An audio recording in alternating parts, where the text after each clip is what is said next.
Hello everyone, good morning, welcome back to my channel and welcome to my new blog. আজকে একটা কঠিন একটা দিন, আমাদের টেনশনের দিন। আজ হচ্ছে বুধবার, সকাল সকাল ঘুম থেকে উঠে পড়েছি। বুধবার দিন ছিল বাবার অপারেশন, আর মারাত্মক একটা টেনশনের দিন বলতে পারো। খাওয়া দাওয়ার তো কোনো রকম ইচ্ছাই ছিল না, তবুও সকাল সকাল বাসি মুখে শ্বশুরবাড়ি থেকে বেরিয়ে আসবো সেটা ঠিক না, তাই কাকিমা দিয়েছিল শরবত। আমরা দুজনে মিলে শরবত খেয়ে সাইকেল নিয়ে রওনা দিয়েছিলাম ঠাকুর প্রণাম সেরে।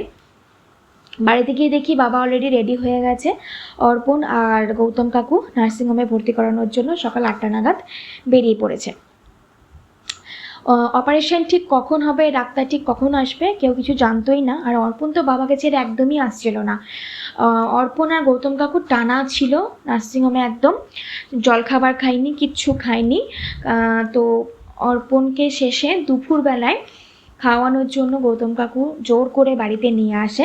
আর জলখাবারে মুড়ি ঘুগনি বানিয়ে দিয়েছিল কাকিমা। তো মা জোর করে আমাকে খাইয়ে দিয়েছিল, আর দুপুরে লাঞ্চের সমস্ত খাবার দাবার নিচে কাকিমাই বানিয়ে দিয়েছিল।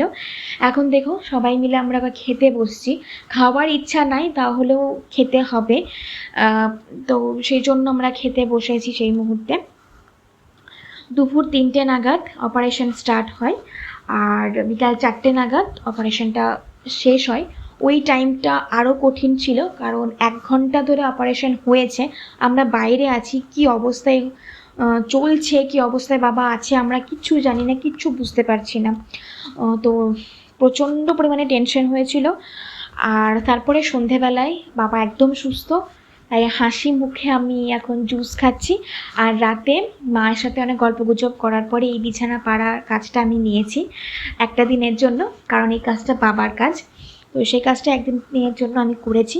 আর এইটা হচ্ছে পরের দিনের ভিডিও।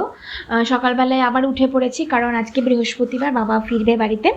তো ওই জন্য আমার ঘরে থাকার ব্যবস্থা করা হয়েছে বাবার, যেহেতু খাটটা আমার নিচু, বাবার ওঠানামা করতে সুবিধা হবে।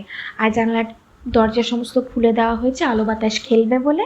আর বাইরে সেই দিন ছিল মেঘের কোলের রোদ। আমি তো আমার পুরো ঘরটা তোমাদের সাথে শেয়ার করলাম।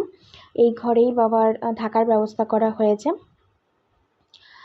আর আজকে অপেক্ষা করছিলাম যে কখন বাবা বাড়ি ফিরবে।